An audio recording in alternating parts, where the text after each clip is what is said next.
Quando criança, aprendi a brincar de fotografar e filmar como os meninos interessados pelo futebol da rua sem saída. Essas imagens de cores e movimentos precisos e imprecisos são aquelas que os meus olhos, entregues ao tempo, roteirizaram naquilo que eu não poderia deixar passar sem um filme dedicado a elas. Algumas passaram, e aí cabe à memória não deixar os fungos comerem o rolo do filme. Como me ensinaram na escola, o tempo e a história não são lineares. Portanto, era uma vez. Essa é Oliveira. Cuidou de mim e de meu irmão como uma mãe. Babá dos 3 aos 16 anos. Me acordava para assistir ao Sítio do Pica-Pau Amarelo. O sonho dela era ser professora. Oliveira não me ensinou a multiplicar nem a dividir. Pelo contrário. Às vezes me perguntava como se escrevia algumas palavras. Estudou até a 8ª série, mas nem por isso desacredita nas riquezas da sua experiência. Oliveira me ensinou a plantar e a colher feijão, a pegar ônibus, ensinou o caminho da casa à escola e algumas palavras do dialeto alemão. Oliveira ensinou aos meus pais o significado da palavra confiança. Sócrates fez o seu caminho de cultura e ao fim falou que só sabia que não sabia de nada. Sócrates caminhava devagar, com um balão amarelo preso aos dedos das mãos. Pisava sobre o tapete de flores caídas e aprendeu que as folhas das árvores servem para nos ensinar a cair, sem alardes. Estudara nos livros demais, porém aprendia melhor no ver, no ouvir, no pegar, no provar e no cheirar. Gosto de balão na boca, não faltara-lhe ar para enchê-lo. Ele se renova, o balão e Sócrates, um de ar, outro de pensamento. Não foi sempre que caminhou devagar, nem foi sempre que entendeu tudo. O balão que carrega vai voar, para o céu talvez. Talvez estoure antes ou depois, talvez se perca no alto de um prédio, talvez encontre uma pipa perdida no vento, talvez encontre um menino, aquele que já foi um dia, que aprendeu andando de bicicleta, que dói ralar o joelho, que bergamota vai bem com o sol e que conhecimento é uma constante despedida. Vem, mas vai, para que venha o novo em uma nova pedalada. Enquanto a Oliveira não teve a oportunidade de estudar além da 8ª série, o Cícero ainda estuda além das nuvens e do pós-doutorado que continua mesmo aos 93 anos que completará no sábado que vem. O problema não é viver uma vida muito longa, mas como vivê-la longa e profundamente justa a cada tempo. Tchau, balão.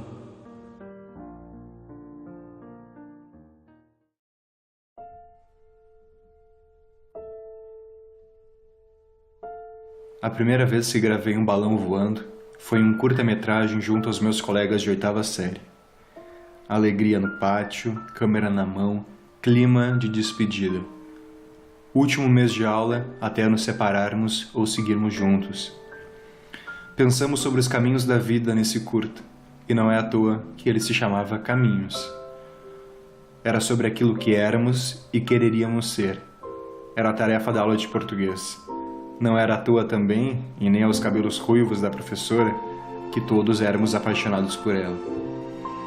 A grama também era sala de aula, o céu também era quadro verde com riscas de giz. Eram os desvios que já me interessavam.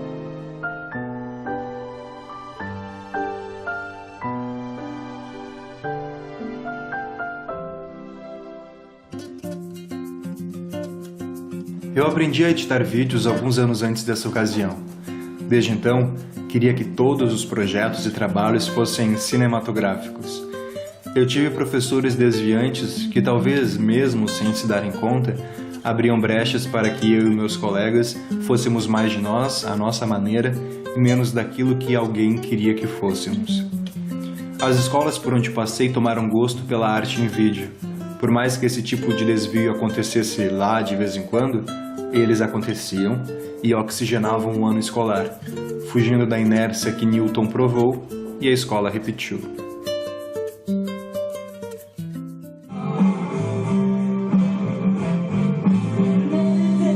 Esse é Cícero, filho de Cícero, meu pai, o primeiro tio das escolas infantis, um desviante. Sou também constituído pelas histórias escolares que ele conta e me inspiram a provocar mudanças. Em 1987, eu fui convidado pelo Livro Dutra para coordenar a Frente Popular Via Ganho, a Prefeitura de Porto Alegre. E eu fui convidado para coordenar os centros infantis de 12, 14 associações de comunidade, centros de comunidade que a Prefeitura de Porto Alegre detinha. E um desses centros era um centro de cuidados diurnos e noturnos, chamado Judite Meneghetti naquela época. E lá eu ficava sitiado, né? Eu e a pessoa que coordenava junto comigo, que era uma colega, a Marilene.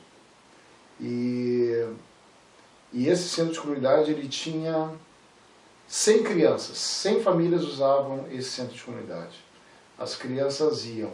Os outros centros, eles funcionavam de manhã e de tarde, mas nesse havia uma especificidade porque as crianças ficavam das 7 da manhã às 19 horas da noite. As famílias deixavam lá, né? Eram todos filhos de trabalhadores, enfim. E quando nós entramos lá, o centro atendia crianças de 1 ano e 8 meses até quase 7 anos. Elas ficavam ali até ingressar na primeira série das escolas. E nós entramos, né? E verificamos que os objetos que haviam para as crianças brincar eram muito mal estruturados, eles eram muito pobres, né, do ponto de vista da ludicidade. E nós já tínhamos trabalhado antes em escolas com poder aquisitivo maior, em que as crianças tinham muitos brinquedos, né, jogos de construção, uma série de objetos que colaboravam na aprendizagem, na ludicidade das crianças. E nós entramos, né? As pessoas que já estavam lá sofreram impacto, porque elas vinham de um governo anterior, e nós éramos de outro governo, né? Com uma outra perspectiva ideológica. E no primeiro mês nós ficamos observando. Passado esse primeiro mês, né? Numa sexta-feira encerrou a rotina do centro. No fim de semana subsequente, durante um sábado e domingo, eu e essa colega, nós botamos fora, nós recolhemos e botamos fora de cada uma das salas, né, onde as crianças habitavam lá com seus professores e auxiliares, nós botamos fora tudo que nós julgamos que era um lixo, tudo que nós julgamos que era subbrinquedo, né, que era sujo, que era feio, que era ruim para as crianças, né, que não invocava, né, nenhuma perspectiva pedagógica, lúdica, enfim. Foi uma limpa, foi tudo para o lixo, né. Essa aí foi a primeira parte do nosso plano de gestão lá em 1987. Quando chegou na segunda-feira, né, as professoras, que naquela época eram chamadas de tias, né, mas nós chamávamos elas de professoras, elas ficaram assim, hediondamente estarrecidas. Ficaram muito bravas, muito putas da cara. Né? e vieram nos cobrar, né? Primeiro elas chegaram de manhã e não tinham, onde é que estavam aqueles objetos todos, né? Disse, nós botamos no lixo. Foi tudo pro lixo, porque aquilo ali não tinha nenhum significado para as crianças, né? Era tudo o resto do resto do resto, né? E elas ficaram muito bravas, muito bravas. Nós desconstruímos, né? Essa palavra nem existia naquela época, né? Esse conceito nem existia naquela época, mas nós desconstruímos tudo aquilo que elas julgavam que fosse trabalho, que fizesse parte do trabalho delas, né? Que era a sucata da sucata da sucata. Porque nós julgávamos que aquelas crianças que eram filhos daqueles trabalhadores, elas poderiam e deveriam ter as mesmas condições, né, de brinquedo, de estratégias, que as crianças das escolas de maior poder aquisitivo que nós conhecíamos tinham. E aí nós começamos um plano para desembrabecer as professoras, né, trazendo objetos novos, construindo com aquelas famílias uma perspectiva diferente de brinquedo, de estrutura de sala de aula, enfim. Nós construímos na época, tinha um pátio muito grande, nós construímos na época um pátio com circuitos psicomotores de pneus de carros, de tratores, de caminhões, que ficou muito bonito, né? Uma pracinha de pneus com escorregador, com balanço, né? E fomos aí ganhando a confiança dos pais e daquelas professoras. Fomos buscando recursos dentro da comunidade, dentro da prefeitura, que nunca antes tinham sido alcançados, né? Passados esses anos todos, né, 87 para 2017, são 30 anos, se me perguntam se hoje eu faria aquilo de novo, né, de jogar fora tudo, eu jogaria tudo que é lixo, né? Continuaria botando tudo que é lixo fora e reorganizando as coisas dentro das condições que todas as pessoas deveriam ter, né? Salvaria aquilo que pudesse ser salvo, salvaria aquilo que tivesse significância, mas o resto não serve para as classes mais abastadas, então também não deve servir para as classes menos abastadas, né? Nós tínhamos naquela época, era um conceito, usar carpete, né, nos ambientes, e tinha tudo acarpetado, né, carpete, e aí as crianças às vezes faziam xixi, as crianças muito pequenas, né, dormiam ali no chão, né, faziam xixi, ficava aquele cheiro de mijo, né, aquela coisa que vai entrando e as pessoas vão se acostumando com o cheiro e acham que aquele é o cheiro, né, aquele é a qualidade do oxigênio a ser respirável. Nós trocamos todos os carpetes, tiramos todos os carpetes e botamos o material naquela época que era feito de Vulcabras. Conseguimos colchonetes novinhos, limpinhos, né, para as crianças poderem dormir, né. O conceito era, vamos fazer para que, se for bom para os nossos filhos, é bom para os filhos de todas as outras pessoas. Esse era o conceito. E acho que fomos felizes naquela ocasião, né? Conseguimos coisas muito legais com aquela comunidade. No final das contas, as professoras entenderam nossos objetivos, né? E até nos apreciaram um pouquinho mais, né, do que de quando nos conheceram e conheceram as nossas propostas. Se quando a gente entra, a gente acha que pode mudar tudo, eu acho que dá para mudar tudo sempre, né? Talvez não no tempo de 1, 2, 3, 4, 5 anos, mas com certeza no tempo de uma vida toda eu acho que é possível mudar. Aquilo tem que ser mudado, né? Aquilo que é bom para as pessoas, né? Às vezes dá para fazer isso de uma forma coletiva. É o que torna as coisas mais duradouras, né? É o que torna as coisas mais duradouras. Debater, discutir, né? Problematizar com as pessoas dentro de um conceito que seja bom para todos, né? mas às vezes algumas rupturas elas têm que ser baseadas na visão, né? Numa visão de que talvez nem sempre a maioria consiga enxergar, né? De bem-estar, de acolhimento, de perspectiva, né? Social, educacional, né? Então, em nenhum momento me sinto culpado de ter, junto com a minha colega, ter feito aquela mudança abrupta daquele jeito, porque ela tinha um significado que depois foi bem interpretado, né? É isso. Essa é Rejane, esposa de Cícero, minha mãe. Dirigiu escolas, viu de perto a pobreza e a miséria das pessoas e nas pessoas. Uma desviante.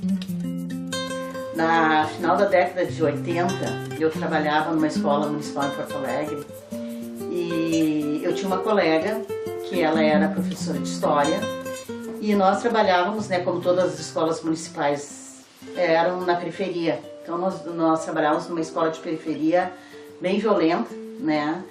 E ela era uma pessoa bastante tradicional, vinha de uma elite da fronteira, cujo filho estudava no Anchieta, ela morava num big apartamento na Carlos Gomes, e ela ia para a escola dar aula de história, levando fotografias das viagens que ela fazia pela Europa, e os alunos tinham que ficar bem quietinhos ouvindo.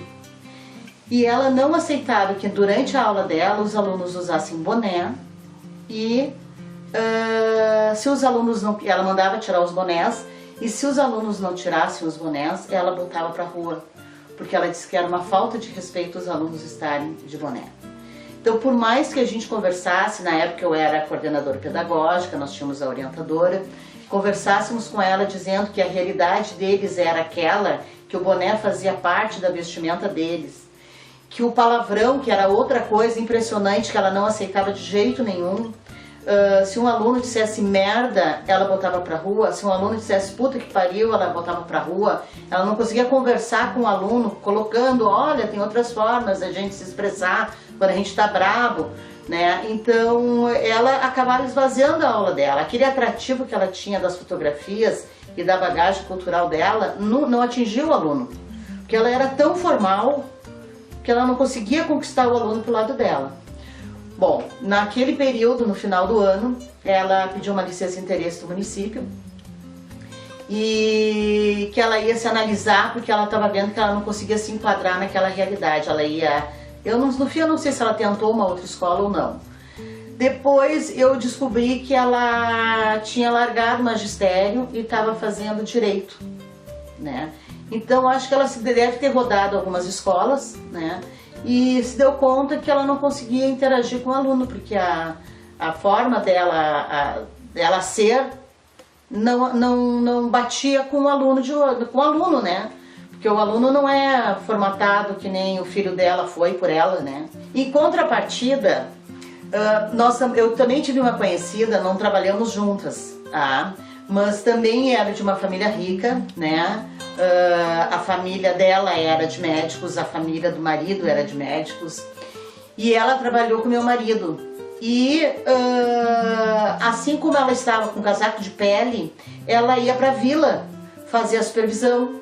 E ela não se importava se os alunos estavam fedendo a xixi, se os alunos estavam de bafo, né? Porque os alunos não escovavam os dentes, não existia todo esse incentivo que tem hoje para o flúor, para a escovação, né? Toda essa coisa. Então naquela época os alunos eram muito sujinhos, tá? E ela não se importava de nenhuma forma que os alunos se encostassem nela, abraçassem ou beijassem ela. Aquela outra não deixava ser tocada e não tocava em ninguém.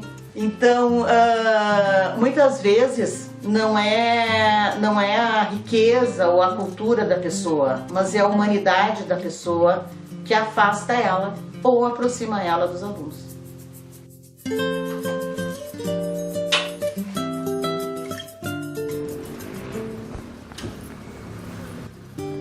Vejo o céu iluminado de azul e o olhar da Rafaela que passa iluminado de vida. Vejo o verde e os carros ao fundo. Sempre há algo ao qual nos apoiamos, já que ninguém é forte o suficiente para seguir sozinho. Para Rafaela, é uma muleta e sua perna de adoção. Eu acompanho com o passo do passo dela no branco liso da calçada.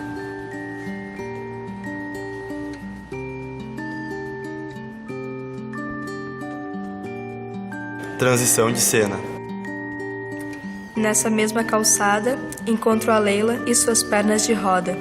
Vem acompanhada do Guilherme que a conduz. Ao encontrá-la, sempre terá consigo duas coisas a mais: um sorriso e um amigo. Ambos acabam por ser de extrema valia, já que nem todo degrau é rampa, mesmo a Leila tendo que subi-los todos os dias para chegar às salas de aula.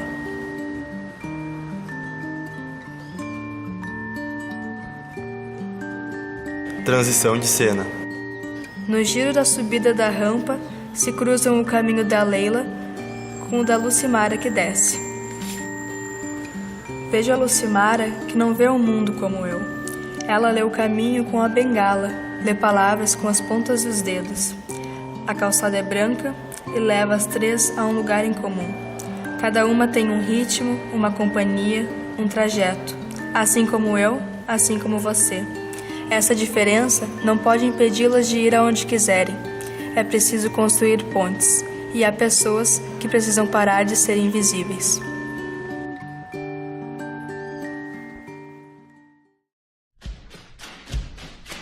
Escola é o lugar onde se faz amigos. Não se trata só de prédios, salas, quadros, programas, horários e conceitos. Escola é, sobretudo, gente. Gente que trabalha, que estuda, que se alegra, se conhece, se estima. O diretor é gente, o coordenador é gente, o professor é gente, o aluno é gente, cada funcionário é gente. E a escola será cada vez melhor na medida em que cada um se comporte como colega, amigo e irmão. Nada de ilha cercada de gente por todos os lados. Nada de conviver com as pessoas e descobrir que não tem amizade com ninguém. Nada de ser como o tijolo que forma a parede, indiferente, frio, só. Importante na escola não é só estudar, não é só trabalhar. É também criar laços de amizades, é criar ambiente de camaradagem, é conviver, é se amarrar a ela. Ora, é lógico, numa escola assim vai ser fácil estudar, trabalhar, crescer, fazer amigos, educar-se, ser feliz. Paulo Freire.